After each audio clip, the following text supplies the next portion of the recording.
Assalamualaikum warahmatullahi wabarakatuh.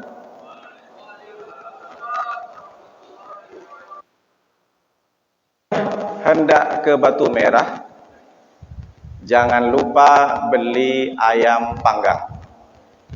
Berkali-kali saya ceramah, baru kali ini saya bingung. Tadi agak ke barat, cuma ini harusnya belok, rupanya nggak ada pintu, Pak. Tapi setelah saya masuk perumahan Adira Garden, sama security, bapak gang kedua, belok kanan, belok kiri, belok kanan, lurus terus. Saya entah kemana, gangnya banyak sampai sini. La ilaha illallah. Dan rupanya sampai sini, saya duluan datang ke sini. Masya Allah, alhamdulillah. Mudah-mudahan berkah. Bismillahirrahmanirrahim. Khalaqal mauta wal hayata liyabluwakum ayyukum ahsanu amala. Wassalatu wassalamu ala Rasulillah Sayyidina Muhammadin al-Mustafa wal Mustafa wa ala alihi wa ashabihi min ahli sidqi wal wafa. Subhanaka la ilma lana illa ma 'allamtana innaka antal alimul hakim. Rabbi shrah li sadri wa yassir li amri wahlul 'uqdatam min lisani yafqahu qawli. Amma ba'd. Mati Bapak Imam kita Ustadz Pak Ketua Masjid Bapak Subham. Kemudian ada sahabat saya sudah hampir 4 tahun. Dulu sama-sama di pariwisata. Saya di pariwisata, beliau di bagian dunia usaha dan industri kerjasama. Kebetulan dulu saya di kepala SMK Adi Mulia. Dulu masih sibuk jadi kepala sekolah, nggak sempat ngadirin undangan. Sibuk dengan dunia, Masya Allah. Yang juga kita sama-sama hormati para tokoh, kepala suku, kepala pimpinan di lingkungan sekitar Masjid Baitus Salam, Adira Garden, begitu juga pengurus Dewan Kemakmuran Masjid yang tak mungkin satu persatu saya sebutkan. Hadirin yang insya Allah semua yang hadir di Masjid Baitus Salam Adira Garden ini dimuliakan oleh Allah Subhanahu wa Ta'ala. Nikmat yang besar iman dan Islam.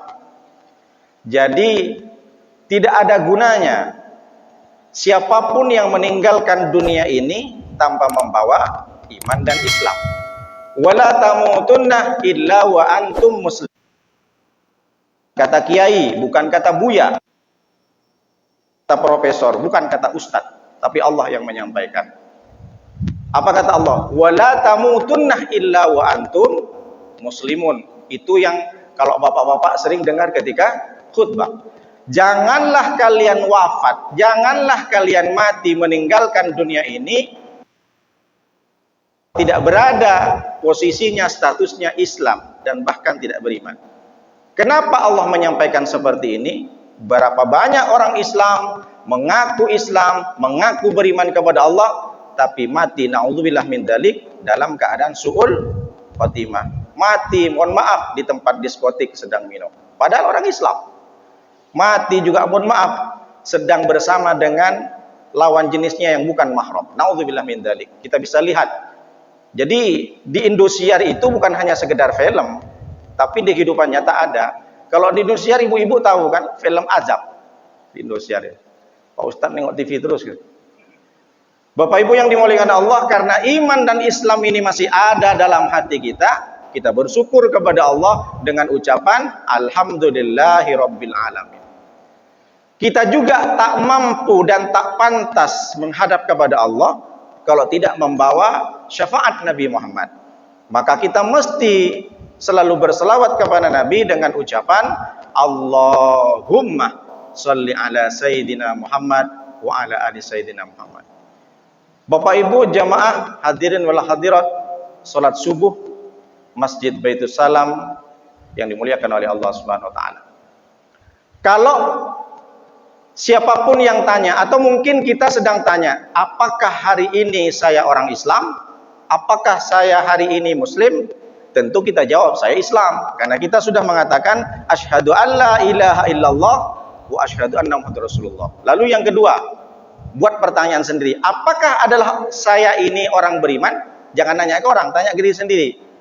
Tentu jawabannya tetap kita orang beriman, karena kita sudah melaksanakan. Mungkin ada yang tidak melaksanakan rukun iman, haji, karena man istata'a alaihi sabila.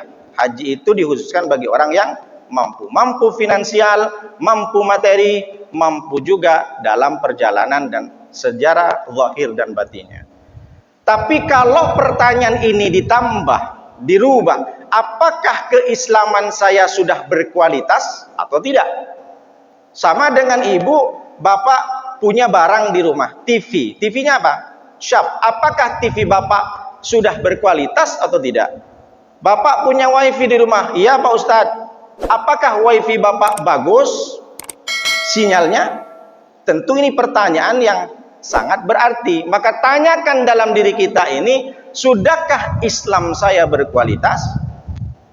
Maka Bapak Ibu yang punya jawaban. Jangan pula nanti habis dari sini pulang gara-gara nengok kajian subuh Pak Ustadz Nuruddin, sudah berkualitas nggak Islamnya? Jangan. Sama dengan Bapak Ibu nengok Al-Quran, jangan sampai Al-Quran itu hanya diturunkan kepada Nabi Muhammad. Memang bahasa Allah, Al-Quran itu ditujukan kepada Nabi Muhammad. Tapi jangan sampai, ini untuk Muhammad. Jangan seperti orang jahiliyah zaman dahulu. Bahkan bukan jahiliyah, setelah Nabi meninggal, di zaman Abu Bakar, orang-orang tak mau bersedekah, tak mau zakat, mengeluarkan zakat. Hud min amwalihim sadaqatihim. Jadi ambillah, kata Allah, sedekah mereka untuk kau tuzakkihim, untuk menyucikan hartamu. Jadi kata orang-orang Islam pada saat itu, yang mungkin Islamnya kurang berkualitas, imannya juga kurang berkualitas, dia memberikan pernyataan ke Abu Bakar, Abu Bakar, ayat ini untuk Muhammad, ngapain kita keluarkan zakat lagi? Maka Abu Bakar marah. Ketika sudah menggantikan posisi Nabi, apa kata Abu Bakar? Wallahi, demi Allah, la uqatilanna man farraqa bainas shalah waz zakah. Demi Allah, aku sungguh-sungguh memerangi orang yang orang itu farraqa bainas salati waz zakati. Orang yang membeda-bedakan zakat dengan salat. Jadi apa maknanya? Setiap kali Bapak Ibu baca Al-Quran, seakan Al-Quran itu diturunkan kepada kita. Memang ayatnya kul, katakan Muhammad, tidak ada katakan wahai umat, tidak ada. Memang kepada Nabi Muhammad. Maka kalau kita ditanyakan apakah Islam kita berkualitas, tentu kalau ditanya ke Nuruddin, kau jangan hanya bercakap saja, sudah berkualitas nggak Islamnya? Kalau saya sampaikan, saya belum berkualitas. Ada hadis nggak Nabi? Ada. Min husni islamil mar'i tarkuhu ma la ya'nihi. Salah satu tanda baiknya, berkualitasnya keislaman kalian, kata Nabi, bukan kata saya, adalah tarkuhu ma la ya'nihi. Meninggalkan sesuatu ma la ya'nihi, yang tidak ada gunanya dalam Islam, tak dibawa mati. Mohon maaf, saya baru kenal hari ini. Dari pagi sampai sore asing nak mancing aja. Tak ingat duhur sama asar. Kata Imam Hasan Al-Basri, orang yang dimurkai oleh Allah tarkuhu malayanihi. Orang yang dimurkai oleh Allah, yang dimarahin oleh Allah bukan karena orang sakit. Ini kadang banyak orang sakit, tengok stroke dia, banyak kali bacotnya dia. Akhirnya dikasih stroke sama Allah. Orang sakit itu bukan dimarahin Allah, orang sakit itu berarti lagi diampuni oleh Allah dosanya. Dulu sebelum sakit mungkin tak ingat sama Allah, tapi ketika sakit dia banyak istighfar, astagfirullahaladzim, Allahumma shalli ala Muhammad. Maka jangan disangka orang yang dimurkai Allah kecelakaan, jatuh, bangkrut, di PHK, bukan. Orang yang dimurkai Allah adalah orang yang melakukan sesuatu perbuatan yang tidak ada Allahnya di situ. Dari pagi asik nak scroll Instagram, scroll Facebook, scroll YouTube, sampai sore tak ingat. Coba sekali buka baca Al-Quran, sekali buka sholawat. Bukan tak boleh, jangan pula nanti Ustaz Nuruddin, padahal dia punya akun juga. Saya punya akun juga YouTube, sama dengan Pak Ade, Muhammad Nuruddin Zaini Official. Jangan lupa like, share, comment, and subscribe. Jadi orang yang berkualitas keislamannya bukan orang yang kena penyakit, bukan karena kecelakaan, bukan karena kematian, bukan karena di PHK. Orang yang berkualitas imannya, kata Rasulullah, adalah orang yang meninggalkan sesuatu yang tidak berguna dalam Islam. Bapak Ibu bisa nilai sendiri, jangan nilai orang lain. Nanti nengok tetangga, tak berkualitas Islam. Bahaya nih Bapak Ibu, tak boleh. Semua hadis dan Al-Quran untuk kita sendiri. Jangan gara-gara hadis ini semua orang dinilai. Saya mau ngapain di situ? Saya mau nengok orang-orang tetangga ini yang tak berkualitas Islam. Jangan. Lalu kalau ditanya yang kedua, apakah iman kita berkualitas atau tidak? Maka Nabi SAW juga mengatakan, la yu'minu ahadukum hatta yuhibba li akhihi ma yuhibbu li nafsihi. Tidak bersempurna iman seseorang, bukan tidak beriman artinya. Makanya jangan memaknai hadis kita salah baca, salah dengar, salah pikir, salah mencermati, salah perbuatan. Ini banyak kayak gini. Kadang nengok kalau bukan Bukhari dan Muslim tak mau sama hadis. Akhirnya apa yang terjadi? Bid'ah, masuk neraka. Kapan Islam mau maju semua orang bilang neraka? Ke makam neraka. Yang ke makam neraka itu kalau sujud minta ke makam, kalau ke makam kasih bunga, lalu kemudian bacakan Fatihah, masalah. Yang ke makam kalau sujud-sujud neraka, masuk neraka. Sesama Islam ini kafir-kafir semua. Jadi jangan sampai kita memaknai hadis secara tekstual, tapi kita mesti harus. Jadi Nabi mengatakan la yu'minu, tidak beriman. Maksudnya tidak sempurna iman seseorang sampai dia mencintai saudaranya sama juga dia mencintai kepada dirinya sendiri. Apa maknanya? Ada orang dia senang memakai surban, dia senang kenapa? Karena orang lain tak ada yang pakai surban. Dia senang bangga. Kau tengok surban ini, tak ada di Arida Garden yang punya surban kayak gini. Ini berarti belum bisa beriman, dia belum sempurna imannya. Memang dia sholat, memang dia tahajud, memang dia puasa, umroh pun 100 kali. Tapi ternyata dia tidak mengamalkan hadis yang disampaikan Nabi. Tidak sempurna iman seseorang kalau dia tidak mencintai saudaranya sama halnya dia mencintai kepada dirinya sendiri. Contoh seperti apa Pak Ustadz? Kalau ibu-ibu, bukan ibu-ibu sini. Nih tengok nih, tasku nih Hermes katanya. Kau tengok di sini tetangga, ada nggak tas seperti aku? Nggak ada. Dia bangga dengan pakaiannya. Kenapa? Karena dia merasa tidak ada yang punya. Atau dalam masalah makanan, berapa banyak di Jakarta majikan dan ART-nya. Majikannya curhat dia, Pak Ustadz, saya mau curhat. Iya Bu, kenapa? Majikan saya itu bos saya Pak Ustadz, umrohnya berkali-kali Pak Ustadz. Kalau ke masjid dari jam 2 sudah sampai Pak Ustadz. Terus ibunya juga begitu Pak Ustadz, ikut pengajian Pak Ustadz. Tapi bagian kalau makan Pak Ustadz, saya dikasihnya lah sisa 3 hari kemarin Pak Ustadz. Dia makan kerang tumpah, sotong tumpah, semuanya ditumpahin.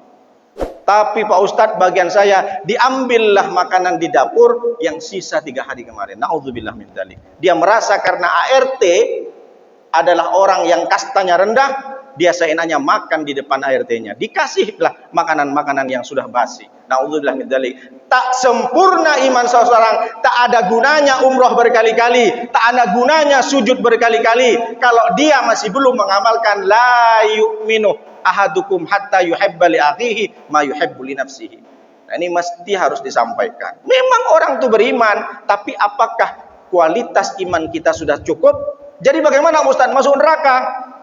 Semua orang Islam pasti masuk surga. Man qala la ilaha illallah dakhalal jannata. Barang siapa yang pernah dalam hidupnya membaca la ilaha illallah, masuk surga. Cuma karena dia tidak mengamalkan hadis Nabi, mungkin masih transit dulu. Entah itu 1000 tahun dulu di Jahannam atau di Jahim.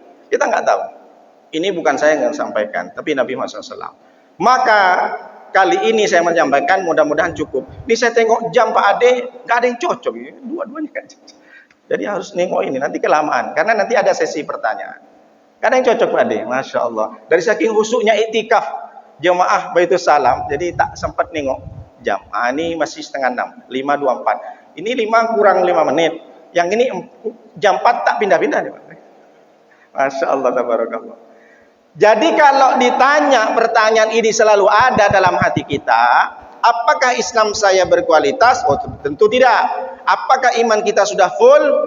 Ternyata belum sempurna. Maka ada 3. Kalau pertanyaan ini masih bimbang dalam hati kita, hadirkan dalam kita. Berarti kita yang harus diperbaiki ilmu, akidah, amal ibadah.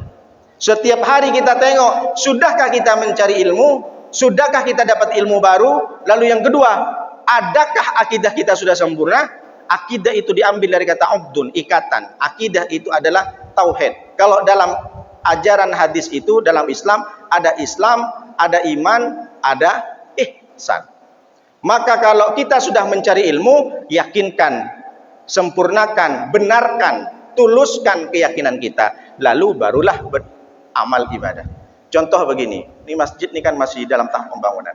Kata Allah, "Matsalul ladzina yunfikuna amwaluhum fi sabilillah kamatsali habbatin ambatat sab'a sanabilah fi kulli sumbulatin mi'atu habbah. Wallahu yudha'ifu." Jadi kata Allah, perumpamaan orang yang berinfak di jalan Allah. Ada hamba Allah yang naruh infak 1000 di Masjid Baitul Salam. Maka apa kata Allah? Kamatsali habbah, bagaikan dia menumbuhkan atau menanam satu biji. Fi kulli ambatat sab'a sanabilah. Setiap satu biji itu tumbuh 7 cabang. Fi kulli sumbulatin mi'atu habbah. Ketika satu biji sudah tumbuh 7 cabang, maka setiap cabang tumbuh lagi biji itu 100. Berarti kalau kita berinfak 1000 di Masjid Baitul Salam, maka gantinya dari Allah 700.000. Kita sudah tahu, saya sudah sampaikan. Berarti Bapak Ibu, karena ini Al-Quran, harus yakinkan. Ilmu sudah ada, sudah tahu ayatnya. Lalu kemudian faham dengan pahalanya. Lalu yakinkan dalam hati, Allah akan pasti ganti. Kalau kita sudah benar ilmu dan akidahnya, baru kita masukkan. Semakin banyak infak, maka semakin banyak ganti Allah. Datanglah Bapak. Pak Haji berapa? Saya kasih 2000 Pak Ustadz di Baitul Salam. Kok sedikit Pak Haji? Iya, kalau diganti sama Allah. Kalau tak diganti. Ini kalau ditanya, kira-kira ilmu, akidah atau amal yang rusak? Nah, ini penting ini. Jadi ada orang naruh 2000, tapi ditanya, kenapa Pak Haji? Pak Haji kan mobil 2. Pak Haji rumah lantai 3. Pak Haji berkali-kali, sudah 10 kali ke Mekah. Kenapa Pak Haji infaknya cuma 2000? Pak Ustadz, tahu Pak Haji? Iya, diganti 700. Saya dengar dari Ustadz Nuruddin. Tapi kenapa kasih 2000? Masalahnya masih ragu Pak Ustadz. Besok saya tunggu nuntu nanti tak datang gantinya macam mana? Berarti ini yang rusak ilmunya, akidahnya atau amalnya? Akidahnya, berarti kurang yakin. Ilmu dia sudah tahu. Banyak orang tahu sholat berjemaah 27 derajat. Tapi kenapa kok tak berjemaah? Malas Pak Ustadz. Ini yang ilmu yang salah, akidah yang salah, atau amalnya yang salah? Akidah. Maka pada hari ini masyarakat banyak, termasuk mungkin saya, yang perlu direfresh bukan cuma sekedar ilmu saja, tapi akidah keyakinannya. Orang kalau sudah yakin diganti oleh Allah, orang kalau sudah yakin masuk surga, orang kalau sudah yakin di neraka panas, maka tidak ada orang yang bermaksiat. Bukan cuma sekedar maksiat tangan, maksiat mata, nengok sesuatu yang tidak disukai oleh Allah. Innas sam'a wal basara wal fuada kullu ulaika kana anhu mas'ula. Jangankan tangan yang berbuat maksiat, jangankan kaki yang berjalan ke tempat maksiat, pendengaran, kita dengar orang yang bergunjing, kita dengar ibu-ibu bergunjing, bapak-bapak menjelekkan saudaranya, kita enak menikmati, kita disiksa juga. Kita belum berkata-kata. Wal basara, kita melihat berapa banyak generasi pemuda-pemuda sekarang rusak. Bukan karena dia pergaulan bebas, bukan karena dia narkoba, bukan karena dia sakau, bukan karena dia ke diskotik, tapi rusak di rumahnya karena nengok HP gadget. Berapa banyak orang-orang anak muda dirusak dengan aplikasi TikTok. Saya tidak mengatakan TikTok itu tidak baik, karena banyak juga ulama dan kiai menggunakan media sosial. Padahal Nabi 14 abad yang lalu sudah mengatakan, memang Nabi tak mengatakan TikTok, memang Nabi tak mengatakan WA. Inna baina yaday sa'ah zuhurul qalam. Salah satu tanda-tanda hari kiamat, kalau kita mendengar tanda-tanda hari kiamat banyak orang durhaka kepada orang tuanya, betul. Kalau kita dengar tanda-tanda hari kiamat, orang banyak tak ke masjid, betul. Tapi ada salah satu tanda hari kiamat yang bersifat positif, zuhurul qalam. Tampilnya pena, tampilnya vlog, tampilnya ilmu. Coba Bapak Ibu, apapun yang kita tanya tentang ilmu sudah tersedia di Google, sudah tersedia di YouTube. Tapi ternyata ilmu yang sudah disebarkan tidak menjadikan orang itu takut kepada Allah. Innama yakhsyallah min ibadihin ulama. Karena sesungguhnya orang yang takut kepada Allah al ulama. Ulama ini maksudnya bukan kiai, adalah orang-orang yang berilmu. Ulama jamak taksir plural, singularnya adalah alimun, orang yang berilmu. Orang yang berilmu satu, alimun. Orang yang berilmu banyak, ulama jamak taksir, jamak yang berantakan. Karena jamak ini ada jamak mudzakkar salim, jamak muannats salim. Kalau anak-anak pesantren pasti paham. Seperti Ustadz Marbot ini rupanya satu kampung dari saya, tapi beliau Gresik Boyan, saya Maduranya, Pamekasan. Kalau ada Madura di sini berarti sama dengan saya. T1 kata orang. Bapak Ibu yang dimuliakan oleh Allah Subhanahu wa taala, maka yang banyak sekarang terjadi bukan karena ilmu. Ilmu siapa yang tak tahu? Setiap hari Jumat kajian subuh ada. Kemudian kita nengok di YouTube banyak. Tapi meskipun orang itu sudah tahu hadisnya, tahu ayatnya, tahu pahalanya, tapi masih banyak orang yang tidak bersegerakan. Contoh, seperti sekarang ini sudah disampaikan oleh Nabi SAW, ma min ayyamin ala amalus soleh fiha ahabbu ilallah min hadhil ayyam, yakni ayyamal ashrih. Kata Nabi SAW, tidak ada hari-hari yang amal solehnya di dalam hari-hari itu sangat dicintai oleh Allah. Apa itu? Yaitu 10 terakhir di bulan Dzulhijjah.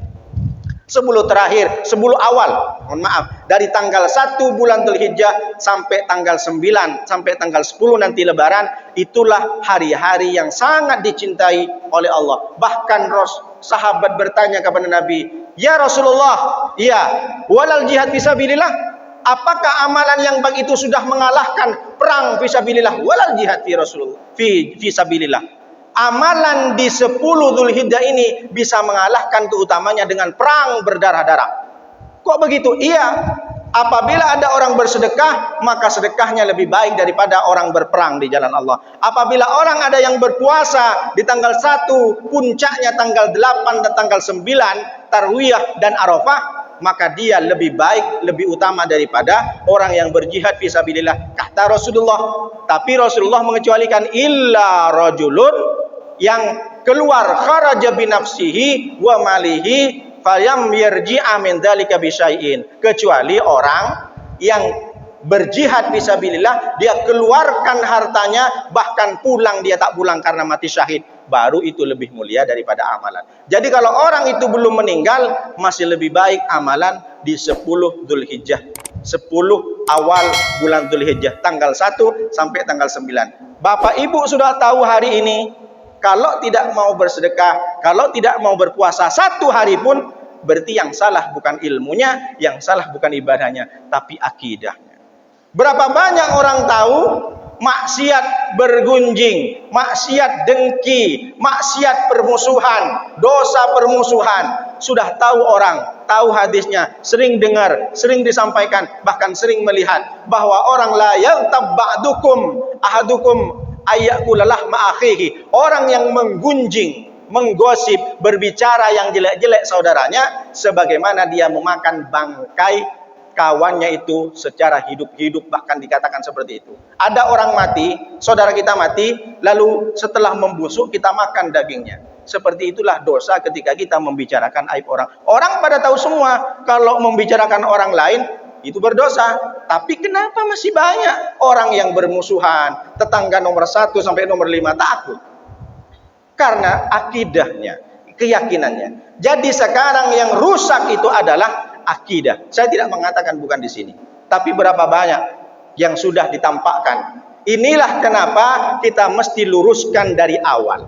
Orang yang beramal khusyuk, ikhlas dia bersedekah, menginfakkan hartanya di jalan Allah, apalagi masjid yang belum selesai. Mambanallaha masjidan, mambana masjidan lillahi atau yabtagi bihi wajhallah, banallahu fil jannah baitan, banallahu baitan fil jannati. Orang yang membangun masjid yang dimaksud Rasulullah bukan sendirian.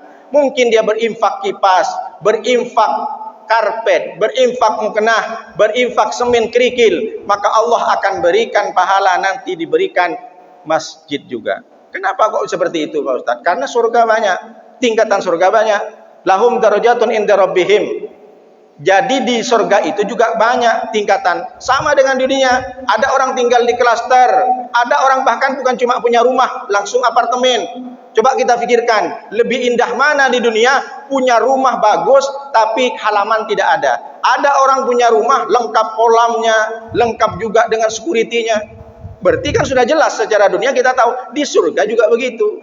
Nanti boleh jadi di antara umat manusia ini masuk ke surga juga, tapi di sudut, di rulinya dia. Jadi sama juga seperti itu. Jadi kalau kita ingin tingkatannya tinggi, maka tingkatkan juga. Jadi jangan hanya dengan hadis mangqala la ilaha, yang penting saya sudah baca la ilaha illallah, saya masuk surga. Tentu di surganya kita beda-beda. Tak mungkin kita samakan orang yang bersedekah ke masjid 2 juta dengan orang yang bersedekah ke masjid dengan 2.000. Tak mungkin Allah bedakan, tetap dibedakan oleh Allah. Kamu dulu waktu di dunia kan cuma 2.000 nih. Makanya ada Rasulullah SAW mengatakan, la yadkhulu ahadum minkumul jannata bi'amalihi. Kalian masuk surga bukan dengan amalnya. Kalian masuk surga bukan karena sholatnya. Kalian masuk surga bukan karena puasanya. Kalian masuk surga bukan karena sedekahnya, bukan karena masjid. Kaget sahabat. Wala anta ya Rasulullah. Berarti Rasulullah juga begitu. Masuk surga bukan karena sholat. Iya. Jadi bagaimana Rasulullah?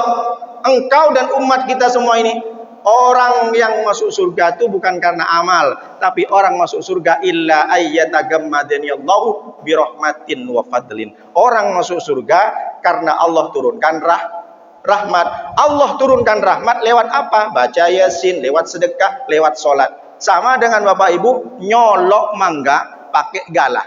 Galah itu amal, mangga itu rahmat. Bagaimana rahmat bisa turun kalau Bapak susah tak pernah baca Al-Quran? Wa idza quri'al Quran fastami'u lahu wa ansitu la'allakum turhamun. Baca Quran di tempat jual lontong sayur, turun rahmat di situ. Baca Quran di rumah, turun rahmat di rumah. Jangan dikira di masjid saja. Apa maknanya? Yang diharapkan kita adalah ridho dan rahmat Allah. Allahumma inni as'aluka ridhaka wal jannah wa na'udzubika min sakhatika wan nar. Jangan hanya di puasa saja kita baca, ya Allah, aku meminta kepadamu ridhokah, ridhokmu. Allahumma inni as'aluka ridhoka wal jannah, dan surga. Wa na'udzubika min sakhatika nar, dan saya berlindung ya Allah, kami berlindung ya Allah dari amarahmu, dari siksaanmu, dan wanar, dan neraka. Jadi kita yang mesti kita harus betulkan ini adalah akidah. Tapi kita juga harus betulkan ilmu. Salah satu kita membetulkan ilmu, mencari ilmu jangan sampai salah niat. Banyak orang cari ilmu karena titel. Jadi dia capek dengan titel. Ini masih S1. Profesor Dr. Nuruddin, STM, MSc, LCMA, Satya Republik Indonesia, NKRI, harga mati. Kalau ditulis satu triplek. Setelah selesai dokter semua, selesai juga. Jadi banyak orang cari ilmu karena titel. Ada orang cari ilmu karena ingin bangga-bangga. Rasulullah sudah menyampaikan, la ta'allamu ilman litubahu bihil ulama wala tumaru bihi sufaha wala takhayru bihil majalis faman fa'ala dzalika fannaru wannar. Naudzubillah min dzalik. Kalau janganlah kalian mencari ilmu litubahu bihil ulama karena ingin dianggap hebat di depan ulama, karena ingin bangga-bangga di depan para kiai. Jangan kamu cari ilmu, kata Rasulullah, litubahu bihi litumaru bihi subaha, karena ingin membodoh-bodohi orang. Gara-gara dia ikut kajian, nengok orang remes. Salah sholatnya, salah berzikirnya. Cari ilmu karena pengen membodohi orang. Lalu yang ketiga, wala takhayyaru bihil majalis. Jangan mencari ilmu milih-milih majelis. Siapa itu yang ceramah? Ustaz Nuruddin, tak viral, tak mau lah. Maunya aku ustaz yang viral itu, yang subscribernya sampai 2 juta, baru aku tengok. Nah, ini berarti pilih-pilih namanya. Padahal dia sendiri suruh ceramah tak bisa. Saya tidak mengatakan Bapak Ibu, orang sana di luar banyak. Lalu kata Rasulullah menyampaikan, faman fa'ala dzalika, kalau ada orang cari ilmu dengan 3 alasan ini, fannaru wanar, yang pantas bagi mereka adalah neraka. Jangan dikira neraka bagi orang yang narkoba, jangan dikira neraka bagi orang yang membunuh, jangan neraka orang bagi orang yang berzina, yang bermaksiat. Tidak, ada orang cari ilmu tujuannya tak baik, maka juga neraka. Tentu nerakanya berbeda dengan neraka yang berzina. Ini mesti harus dipahami, yakinkan dalam hati. Pak Ustadz, macam neraka, gimana caranya sakitnya di neraka? Kalau mau coba neraka gimana sakitnya, ambil korek, habis itu sumet. Nah, disumet jarinya, tak usah lama-lama, 5 detik saja, kuat gak? Kalau tak kuat 5 detik dibakar pakai korek, pakai mancis, nah jangan coba-coba bermaksiat. Jadi ini yang mesti harus diyakinkan dalam hati. Kalau masalah ilmu, siapa yang tak tahu? Semua orang tahu ilmu, Bapak Ibu. Tapi akidah ini harus dibetulkan. Itulah kenapa dulu Buya Hamka ketika sekali duduk sebentar langsung dibaca Al-Quran 6 juz. Sekali duduk 6 juz, sekali duduk 6 juz. Kalau kita memang juga banyak juznya, bahkan bukan 6 juz, sampai 10 juz. Juz mangga, juz lemon, juz semangka, sekali duduk. Jadi apa maknanya? Sekali duduk Buya Hamka langsung baca Al-Quran. Kalau ditanya, Buya Hamka ini baik ilmunya, baik akidahnya, atau baik amalnya? Yang dilakukan Buya Hamka akidah, ilmu, atau amal ibadah? Amal ibadah. Kenapa bisa berlama-lama baca Al-Quran Buya Hamka? Karena ilmunya sudah benar, akidahnya sudah baik. Kalau ada orang beramal masih belum bersemangat, berarti yang salah akidahnya. Dia tahu sholat wajib, dia tahu sedekah utama, tapi kalau dia tidak bisa berlama-lama di masjid, tidak bisa berlama-lama, tidak akur dengan tetangganya, maka berarti yang salah adalah akidah.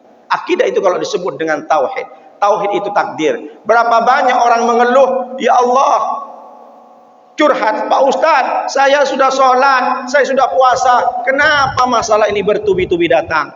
Kemarin suami saya PHK, terus anak saya sakit, terus anak saya juga dikeluarkan.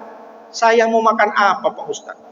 Makanya zaman dahulu ada orang datang lagi risau, hati gundah gulana, datang ke Imam Ibrahim bin Adham. Imam ini namanya kiai. Makanya ada Imam Hanafi, Imam Syafi'i, Imam Hambali, Imam Maliki. Jadi kalau imam di Timur Tengah ini kiai. Kalau ustadz, profesor, doktor. Tapi kalau ustadz di Batam dapat insentif 3 bulan, itu pun dirapel. Itu ustadz guru ngaji. Tapi kalau di Mesir, di Maroko, Timur Tengah, kalau dibilang ustadz, itu adalah profesor, doktor di sini. Kalau disebut dengan imam, itu kiai di sini. Makanya ada Imam Hanafi, Kiai Hanafi, Kiai Maliki. Jadi datang orang ke Imam bin Adham, tabi'in. Beliau adalah generasi kedua setelah Nabi. Apa kata orang itu? Ya Imam, saya ini risau hati. Kenapa tak tenang? Padahal saya sudah ngaji Al-Quran, saya sudah berzikir, basah lisanku, basah bibir saya selalu berzikir saya malam. Tapi kenapa hati ini masih gundah gulana? Maka apa obatnya, penawarnya sakit hati ini? Ibrahim bin Adham tidak menjawab. Justru malah memberikan pertanyaan 3. Oke, kalau begitu saya tidak mau memberikan obat, tapi saya mau tanya. Ini juga pertanyaan untuk Bapak Ibu. Apakah kamu yakin di dunia ini yang mengurus atau yang terjadi atas kudrat dan iradat Allah? Semua yang terjadi di dunia ini atas kuasa Allah. Apakah Bapak Ibu yakin? Seakan-akan saya tanya, coba saya jawab, Bapak Ibu jawab. Apakah Bapak Ibu yakin semua yang terjadi di dunia ini atas kehendak Allah? Yakin. Pertanyaan yang kedua ditanyakan, apakah mati dan hidup, sakit dan sehat adalah Allah yang menentukan? Yakin? Berapa persen? 100%. Yang ketiga, apakah rezeki, kaya, miskin, gaji UMK, di atas UMK, bahkan 10 kali lipat UMK, semua atas kehendak Allah? Yakin? Kalau pertanyaan 3 ini yakin, kenapa kita mesti galau? Kenapa kita mesti gundah gulana? Hanya gara-gara COVID kita resah. Mau makan apa? Pak Ustadz, kata seorang ibu, saya risau Pak Ustadz, kenapa? Anak saya nanti mau makan apa Pak Ustadz? Mau kerja apa nanti? Anak ibu umur berapa? Masih TK Pak Ustadz. La ilaha illallah. Masih TK sudah dipikirkan. Ini namanya akidah yang salah, tauhidnya. Tidak dihadirkan Allah. Berapa banyak orang menghadirkan Allah hanya di mulut saja tapi tidak diharapkan. Makanya kita juga wajar ketika sholat banyak orang tak khusyuk. Kenapa? Masih banyak orang sholat tapi tidak paham dengan apa yang dibaca. Kabira walhamdulillahi katsira wa subhanallahi buqata wa asilah. Bapak Ibu sudah hafal artinya? Berapa tahun kita baca? Ghairil maghdubi alaihim waladdallin. Artinya apa? Bapak Ibu mungkin yang Ustaz dengar, tapi Bapak Ibu ada yang masih belum tahu. Kalau Fatihah saja belum tahu, habis ini beli buku banyak di pasar-pasar 10.000 baca. Maka kadang orang tak khusyuk karena dia tidak paham apa yang dibaca. At-tahiyyatul mubarakatus shalawatu thayyibatulillah. Assalamu apa artinya? Jangan sampai seperti ayam mati di lumbung padi. Mati tidak ada yang tahu. Jangan sampai kita meninggalkan dunia tapi sholat dari Allahu Akbar sampai Assalamualaikum warahmatullah. Assalamualaikum kita tak tahu. Bahkan cuma sedikit. Lalu bagaimana kita bisa berdekatan dengan Allah? Lalu bagaimana kita bisa nangis di dalam sholat kalau kita tak tahu? Rabbighfirli warhamni warfa'ni wajburni. Apa artinya wajburni? Jangan hanya kita bisa berkata utlu. Rasulullah oleh Allah diberikan wahyu. Utlu ma ufiya wa aqimis shalah. Muhammad, baca wahyu itu, pahami apa yang kau baca, pahami yang kau kerjakan, aqimis shalah, baru kau laksanakan sholat. Pahami semua isi Quran itu dulu Muhammad, baru kau bisa laksanakan sholat. Makanya ketika Allahu Akbar, Sayyidina Abu Bakar langsung menangis terseduh-seduh. Kenapa?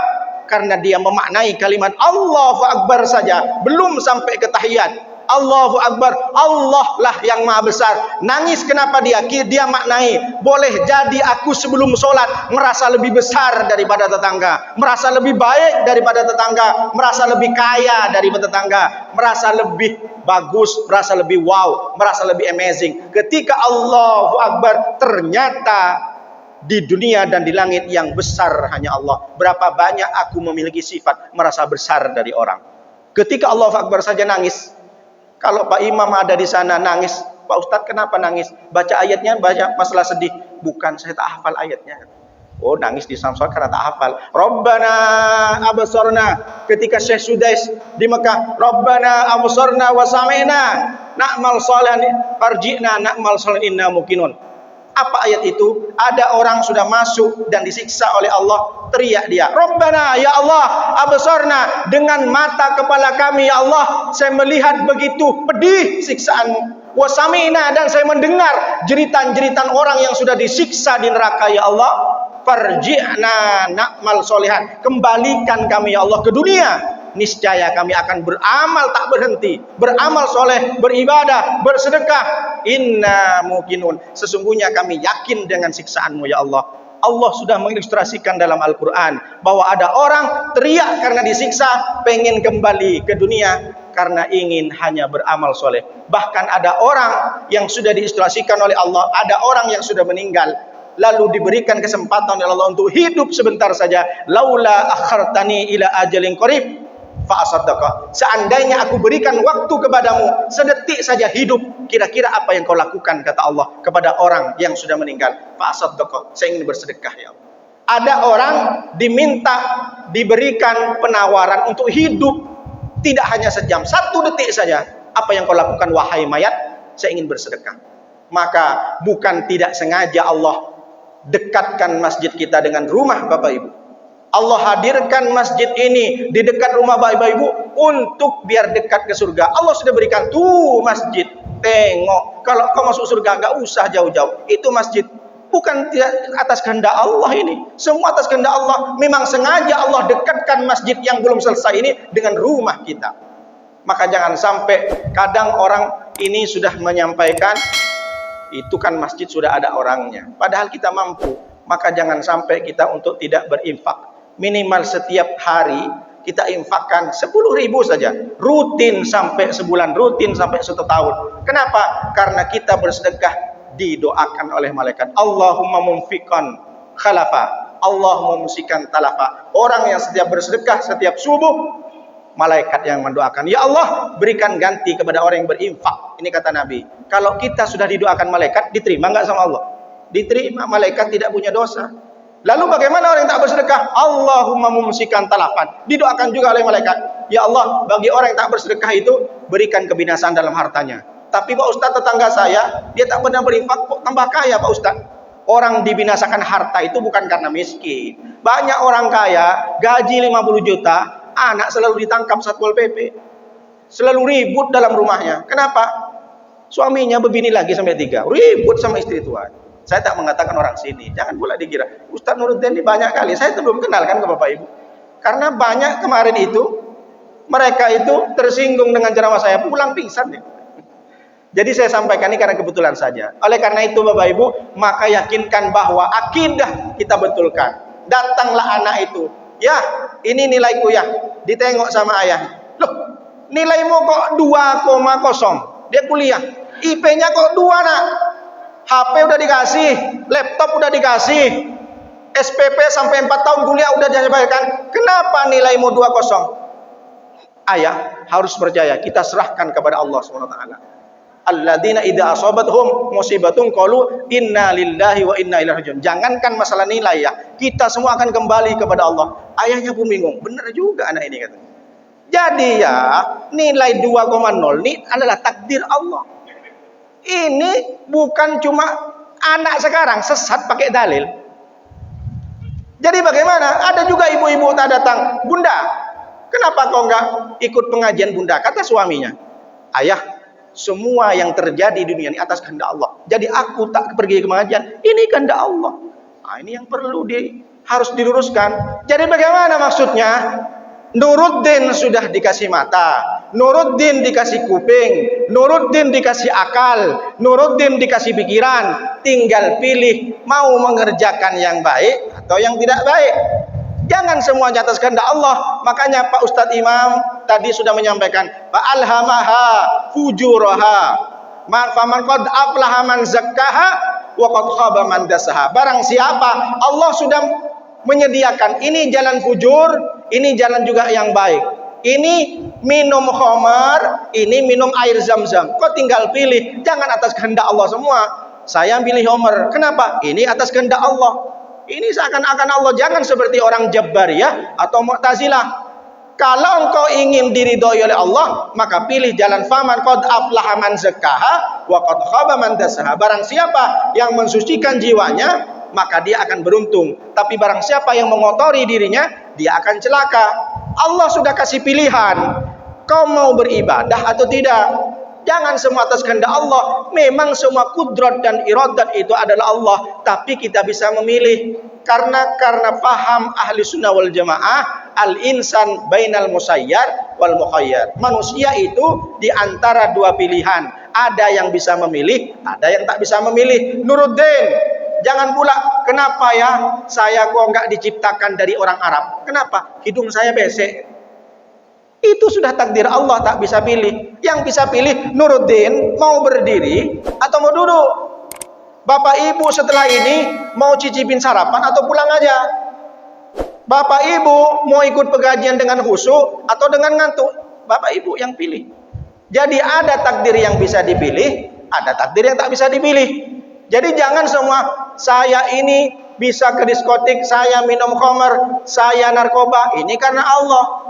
Memang semua yang terjadi adalah kehendak Allah. Allah sudah menyampaikan, yudillu bihi katsira wa yahdi bi katsira. Allah sesatkan, Allah juga berikan hidayah. Datanglah anak muda itu ditegur sama Pak Haji, kenapa kamu enggak sholat subuh? Pak Haji, kata Allah, yudillu bihi katsira wa yahdi bi katsira. Allah itu menyesatkan orang banyak, Allah juga memberikan hidayah yang banyak. Saya ini Pak Haji termasuk yang disesatkan. Pak Haji yang dapat hidayah, ya masing-masing lah Pak Haji. Ini kan repot. Sesatnya pakai dalil. Tapi jangan salah, ada kalimat selanjutnya, wa ma yudillu bihi illal fasikin. Allah tidak menyesatkan kecuali kepada orang-orang fasik. Ada fasik, ada munafik. Kalau fasik dia tahu haram, dia tahu halal, dia tahu beribadah itu baik tapi tak sholat, tahu sedekah itu baik tapi tak bersedekah, tahu kalau ini haram tapi tetap dilanjut, namanya fasikin. Jadi kita itu pilih jalan yang dimurkai Allah atau yang diridhoi Allah. maka kita pilih jalan yang diridhoi oleh Allah Subhanahu wa taala. Lalu yang terakhir adalah amal ibadah. Amal ibadah, ada amal, ada ibadah. Amal itu perbuatan, tidak murni ibadah. Ada ibadah yang murni, salat, puasa, haji. Kalau amal itu bisa jadi ibadah, kita awali dengan baca bismillah. Minum air, amal, perbuatan, bukan ibadah. Tapi minum air bisa jadi ibadah kalau kita awali dengan bismillahirrahmanirrahim. Masuk ke WC saja ada doanya. Jangankan pekerjaan yang lain. Allahumma inni a'udzubika minal khubuthi wal khaba'is. Ya Allah, aku berlindung dari setan betina dan setan laki-laki. Kok bisa begitu, Pak Ustaz? Setan betina, dia udah lama dia ganggu manusia. Nah, pacarannya di toilet. Jadi Bapak Ibu jangan sampai lupa doa kalau masuk toilet. Biar tidak. Berapa banyak orang berlama-lama di toilet bukan karena beraknya tak lancar, mohon maaf, main HP. Banyak main air. Rasulullah juga menyampaikan, jangan sampai berlama-lama di toilet main air. Kalau sekarang beda, banyak orang masuk ke WC main HP. Pak Ustadz kayaknya, enggak, saya dengar-dengar juga dari curhatan ibu-ibu jemaah. Bapak Ibu yang dimuliakan oleh Allah, karena waktu tidak juga memungkinkan, pembahasan yang 3, ilmu, akidah, amal ibadah. Sebenarnya kalau dibahas masalah amal ibadah bisa 2 jam lagi. Tapi ini yang bisa sampaikan. Untuk itu, selanjutnya kami persilahkan kalau ada pertanyaan. Mungkin sampai 2, 3 atau sampai 10. Kalau Bapak Ibu masih sanggup untuk kita nanti tutup dengan sholat syuruk. Silahkan Bapak Ibu. Kalau tidak ada bertanya, kita doa, sholat syuruk, baru kita cicip makanan. Sayang tak dimakan. Silahkan Bapak-Bapak, ada pertanyaan. Pak Ade mungkin dikoordinir.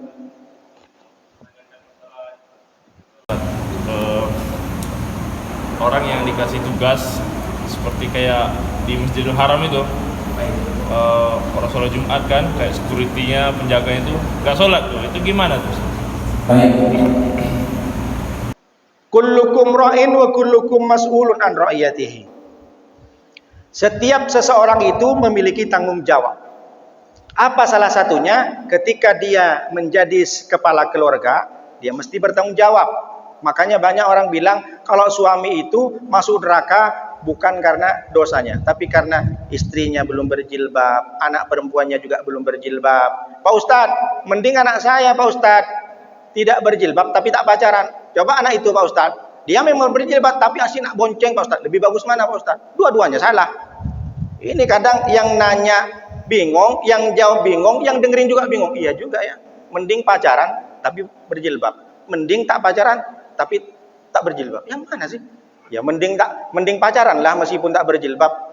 Nah, ini bingung jadinya. Jadi apa maknanya? Setiap orang itu memiliki tanggung jawab masing-masing. Kalau dalam marbot, dalam orang yang memakmurkan masjid, membantu kelancaran ibadah, seperti contoh dalam keadaan perang. Dulu serdadu Nabi sallallahu alaihi wasallam, para sahabat itu tidak semuanya sholat. Jadi ada yang, makanya ada sholat khauf. Jadi kan orang marbot atau petugas yang di masjid itu bukan karena nggak sholat, kan tidak berjemaah, setelah itu kan sholat. Jadi tetap sholat, bukan meninggalkan sholat, cuma tidak bersama dengan jemaah. Mereka punya sholat munfarid, tidak berjemaah. Jadi bukan tak sholat. Tapi kalau menurut Imam Syafi'i, dia mesti harus ikut berjemaah meskipun sebentar, meskipun cuma masbuk. Tapi kalau Imam Hanafi bahkan bisa diqadha. Jadi kalau memang dia dalam keadaan perang salah satunya. Jadi bukan berarti kepada orang yang membersihkan masjid pada zaman itu. Kalau sekarang sudah nggak ada perang kan Pak. Jadi marbot-marbot yang tidak sholat itu kan bukan berarti tak sholat. Tapi mereka tidak ikut dengan jemaah. Setelah selesai mereka itu bisa sholat. Tapi kalau Imam Hanafi boleh di jama'. Ada jama' takhir, ada jama' takdim. Bahkan bisa dikosor. Nah itulah kemudahannya dalam Islam. La yukallifullahu nafsan illa usaha. Bahkan orang itu kapan dia bisa sholat asar hanya 2 rakaat? Ketika nengok jam masuk di bandara, lalu kemudian kalau dia tidak sampai cepat-cepat datang ke apa itu? Ke apa? Passing dia. Boarding, maka dia akan ketinggalan pesawat. Sementara sholat asar sudah masuk. Kalau dia jamak takhir, maka tidak cukup karena nanti ketika dia jamak takhir sampai di sana diperkirakan asar tinggal sedikit 5 menit lagi. Aku sampai ke Pekanbaru, sholat asar masih ada 5 menit. Maka orang ini yang sholat asar biasanya 4 rakaat jadi 2 rakaat boleh. Nah, ini maksudnya kemudahan-kemudahan. Jadi kalau karena dia daruratnya, karena dia membersihkan atau karena crowded, jadi karena sesak, maka boleh dia bisa jamak takhir atau jamak takdim. Tapi bukan berarti nggak sholat, Pak. Yang tak boleh dia tak sholat sama sekali. Itu baru tak. Karena at-tariku sholah kal kalbi, orang yang meninggalkan sholat muta'ammidan, secara sengaja. Ada orang ninggalin sholat secara sengaja, maka dia seperti kal kalbi, pakai kap, bukan pakai kop, seperti guguk, seperti dog, seperti anjing. Orang yang meninggalkan sholat secara sengaja. Kenapa? Karena sholat sudah ditulis di tiang di Madinah itu as-sholatu imaduddin. Karena idza soluhat soluhal amalu kullu wa idza fasadat amal kullu. Nanti di hari kiamat pertama yang ditanya sholat. Kalau sholatnya baik, maka semua amalnya baik. Jadi inti daripada ibadah adalah sholat. Sholat dan sholat. Karena sholat itu diambil dari kata sholla, yusolli, berdoa. Isinya sholat adalah doa. Dan ketika sholat itu sudah dilaksanakan, kita mesti paham, inna sholata tanha anil fahsya'i wal munkar. Banyak orang sholat tapi tidak bisa menghindar dari fahsya dan tidak bisa memungkar, berarti tidak berhasil sholatnya. Tapi bukan berarti tidak sah. Banyak orang sudah sholat tapi dia bermaksiat, berarti sholat tak berhasil.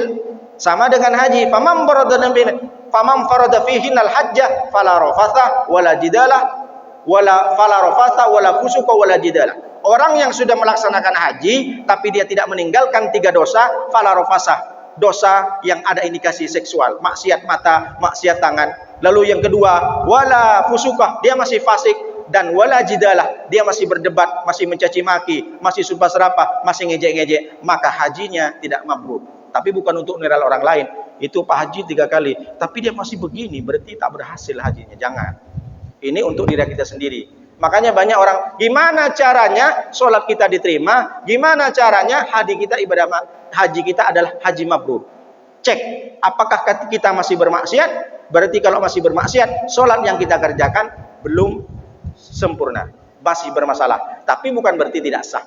Jadi dari saking tingginya sholat, jika engkau ingin diperbaiki hidupmu oleh Allah, perbaiki sholat. Semakin kita memperbaiki sholat, maka semakin diperbaiki kehidupan kita, rizki kita, keluarga kita, dan anak-anak cucu kita menjadi anak-anak yang soleh karena kita memperbaiki sholat. Sholat penting. Jadi saya yakin orang marbot itu bukan berarti tak sholat, Pak.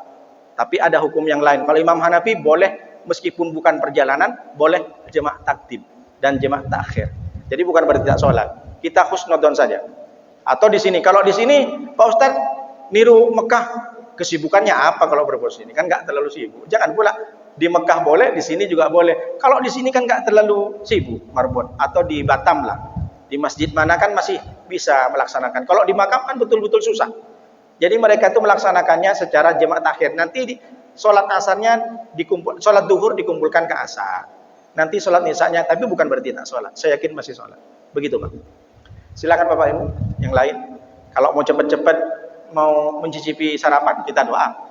Kalau masih ada pertanyaan silakan. Mudah-mudahan berkah. Silakan Pak. Kalau bebini 2 tak izin sama istri tua boleh Pak Ustaz. Jadi pas alu ahlad dzikri in kuntum la ta'lamun. Salah satu adab mencari ilmu itu adalah bertanya. Tapi jangan sampai pertanyaannya yang tidak bisa meningkatkan motivasi. Pak Ustaz, dunia ini gepeng apa bulat Pak Ustaz? Enggak ada. Pak Ustaz, Adam dan Hawa dulu nikah pakai KUA mana Pak Ustaz? Saya gulung apa segupang katanya. Nah, ini kan pertanyaan tidak meningkatkan ibadah. Jadi bertanya yang bisa meningkatkan ibadah, yang bisa meningkatkan ghirah kita untuk takwa kepada Allah. Karena tujuan dalam ibadah itu kan takwa. Takwa itu takut. Apa isinya sholat? Takut ngomong, takut makan, takut bergerak karena batal. Puasa juga takut apa? Takut makan, takut minum, takut bohong karena batal puasanya. Pahala tak ada. Jadi isi ibadah itu tujuannya adalah takut sama Allah. Makanya ada doa, Allah maksim lana min khasyiatika ma yahulu bainana wa bainah ma'asikah. Rasulullah mengajarkan, ya Allah, berikan sebagian ketakutan dalam diri ini kepadamu ya Allah. Ma bainah yahulu ma bainana wa bainah ma'asikah. Jangan sampai jiwa ini bermaksiat, berikan sedikit aja. Rasulullah tidak minta kita jadikan takut, tidak, tapi berikan sedikit ketakutan dalam menjalankan ibadah kepada-Mu ya Allah, karena dengan sedikit itu kami bisa membedakan, kami bisa menolak kemaksiatan. Karena banyak orang takut hanya subuhnya saja. Subuhnya rajin, duhur sudah hilang. Yu'minu ar-rajulu yu'minu musbihan, kemudian yumsi mu'minan. Jadi ada orang laki-laki itu, bahkan hamba Nabi dikatakan subuhnya dia berjemaah menjadi orang mukmin takut kepada Allah, duhurnya sudah ngerumpi. Asarnya baik lagi naik imannya, lalu maghribnya entah di mana-mana. Bahkan sengaja tak sholat, tanggung katanya, lagi ngobrol, lagi ngopi. Naudzubillah min dzalik. Mudah-mudahan kita tidak seperti orang. Karena memang iman itu seperti itu. Al-imanu yazidu bit-ta'ati wa yanqusu bil ma'siyah. Iman seseorang itu bisa meningkat karena taat. Iman seseorang itu bisa turun karena maksiat. Karena iman manusia adalah turun dan naik. Beda dengan iman Nabi. Iman Nabi semakin dikasih cobaan, semakin naik imannya. Nabi Ayub dikasih cobaan. Nabi Ibrahim semakin dibakar, semakin menjadi-jadi imannya kepada Allah. Kalau kita hanya dikasih ujian, di PHK, udah tak mau lagi, malas. Allah tak sayang sama aku.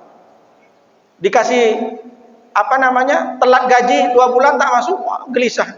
Semua masuk ke media sosial, tak beres bosnya. Baru 2 bulan. Belum mati kan? Percaya sama Allah. Wa fis sama'i rizqukum wa ma tu'adun. Di rizki di langit itu Allah sudah siapkan rizki. Kalau memang sudah rizkinya, pasti dikasih. Tapi jangan pula gara-gara ini pulang ke rumah, lalu bapak tuh tak mau kerja. Ayah, kenapa enggak berangkat kerja? Ma, la haula wala quwata illa billah. Percaya sama Allah mah, rizki enggak kemana. Jadi enggak kerja, enggak usah kerja. Rizki dari Allah. Sampai jam 11-12 bangun dia. Ma, lapar ma. Datang istrinya. Mama enggak masak ya. Kenapa? La haula wala quwata illa billah. Kenapa begitu ma? Makan tak makan ya, tetap hidup kita. Jadi enggak masak, enggak usah, pasrahkan sama Allah. Ah, ini salah. Itu namanya bukan Ahlus Sunnah wal Jamaah. Karena paham-paham yang keliru, paham Jabariyah, paham Mu'tazilah. Kalau Jabariyah, manusia tidak bisa memilih. Semua atas kehendak Allah. Salah. Lalu yang kedua, Mu'tazilah, bukan semua yang terjadi apa kata manusia. Manusia jahat karena manusianya. Tak ada peran Allah. Ini sama-sama salah. Tapi kalau Ahlus Sunnah wal Jamaah, Allah yang sudah berkehendak, tapi manusia masih bisa berusaha. Jangan sholat terus, fantasiru min fadli. Di mana? Faida qudiyatimus shalah fantasiru fil ardi. Ketika engkau sudah melaksanakan sholat, maka berpencarlah cari rezeki. Jangan asik nak sholat. Pak Haji tak kerja, sholat yang penting Allah. Niatnya baik, ibadah baik, insya Allah baik. Pak Haji anaknya Pak Haji makan, pasrahkan sama Allah. Tak sekolah, tak punya SPP, gimana mau bayar SPP? Gimana mau beli seragam? Tetap cari rezeki. Fantasiru fil ardi, berpencarlah di bumi. Ini mesti harus, ini akidah namanya. Karena banyak paham-paham masih seperti itu. Tak usah kerja, tak bisa, tak kerja tetap tak makan. Kan begitu. Pak Ade pun sudah semangat di mana-mana di dunia pariwisata, tapi tetap ikhtiar. Bismillah tawakkaltu 'ala Allah, la haula wala quwata. Kalau kita sudah mengawali pekerjaan pagi hari dengan kita berpasrah, tawakkaltu 'ala Allah, saya tawakal, pasrah kepada Allah. Kalau orang pasrah sama RT, berserah diri sama wali kota, pasti dibantu sama wali kota. Tapi kalau kita berserah diri kepada Allah, maka Allah akan membantu kita. Wa huwa yatawallas salihin. Allah itu akan mengurusi orang soleh. Luruskan niatmu, perbaiki solatmu, perbaiki lisanmu, perbaiki tanganmu. Allah akan perbaiki seluruh hidupmu. Sa'idum fid dunya wa sa'idum fil akhirah. Beruntung di dunia dan beruntung di akhirat. Takbir. Biar semangat. Ala lagi Bapak Ibu. Kalau tak ada lagi kita tutup dengan doa. Sudah. Tunggu kayaknya. Takut ada Bapak Ibu yang sudah pengen cepat-cepat ada kepentingan. Kita doa bersama, mudah-mudahan hari ini kita menjadi wasilah masuk ke surganya Allah, menjadi wasilah dapat rahmat Allah dengan kajian subuh. Karena berapa banyak orang boleh jadi solat tak diterima, puasa tak diterima, tapi yang diterima karena engkau pernah ikut kajian subuh di tanggal 3 Juli tahun 2022. Insya Allah mudah-mudahan amal yang mungkin sekecil seperti ini, jangan pernah kita meremehkan amalan kebaikan. La tahqiruna minal ma'rufi syai'a. Jangan pernah meremehkan kebaikan sekecil apapun. Kita mesti harus perhatikan dan kita niatkan kepada Allah, yakin kepada Allah, Allah akan berikan rahmat dan karunia-Nya. Bismillahirrahmanirrahim. Alhamdulillah rabbil alamin.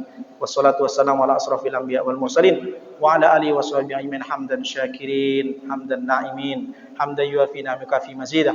Ya Rabbana lakal hamdu kama yanbaghi li jalalika wa 'azimi sultanik.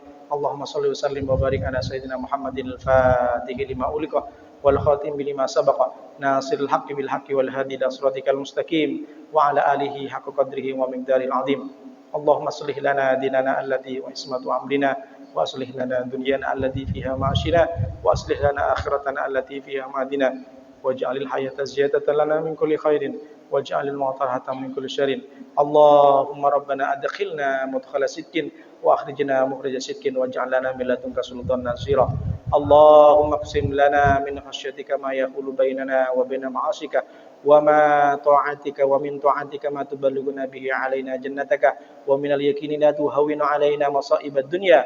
اللهم متئنا بأسماعنا وأبصارنا وقوتنا واجعله الوارث منا واجعل ثأرنا ما ظلمنا وانصرنا على من عادنا ولا تجعل الدنيا أكبر همنا ولا مبلغ علمنا. اللهم أرنا الحق حقا وارزقنا اتباعه وأرنا الباطل باطلا وارزقنا اجتنابه. اللهم يا مقلب القلوب ثبت قلوبنا على دينك وعلى طاعتك. ربنا لا تزغ قلوبنا بعد إذ هديتنا وهب لنا من لدنك رحمة. ربنا اغفر لنا ولإخواننا الذين سبقونا بالإيمان ولا تجعل في قلوبنا غلا للذين آمنوا ربنا إنك رؤوف رحيم. اللهم يسر ولا تعسر سهل أمورنا أمور الدين وأمور الدنيا والآخرة. بسم الله الذي لا يضر مع اسمه شيء في الأرض ولا في السماء وهو السميع العليم. حسبنا الله ونعم الوكيل نعم المولى ونعم النصير ولا حول ولا قوة إلا بالله العلي العظيم. ربنا آتنا في الدنيا حسنة وفي الآخرة حسنة وقنا عذاب النار. ربنا تقبل منا إنك أنت السميع العليم وتب علينا إنك أنت التواب الرحيم. سبحانك ربك رب العزة عما يصفون وسلام على المرسلين والحمد لله رب العالمين. الفاتحة. أعوذ بالله من الشيطان الرجيم. بسم الله الرحمن الرحيم. الحمد لله رب العالمين الرحمن الرحيم مالك يوم الدين إياك نعبد وإياك نستعين اهدنا الصراط المستقيم صراط الذين أنعمت عليهم غيرil maghdubi alaihim waladdallin. Amin. Demikian yang saya sampaikan Bapak Ibu. Mohon maaf atas segala kurangan. Terima kasih atas segala perhatian. Kalau ada yang baik dari Allah, yang salah datang dari Nuruddin Al-Fakir. Hadanallahu ilaikum ila tariqil mustaqim. Wassalamualaikum warahmatullahi wabarakatuh. Masuk itu Bul. Nah, pemuda yang selalu hidupnya tumbuh kembangnya dalam beribadah. Sering di masjid, nyapu masjid, bantu masjid. Ini Bapak Hirul ini sangat pemuda sekali. Muda itu tapi nggak menjaga.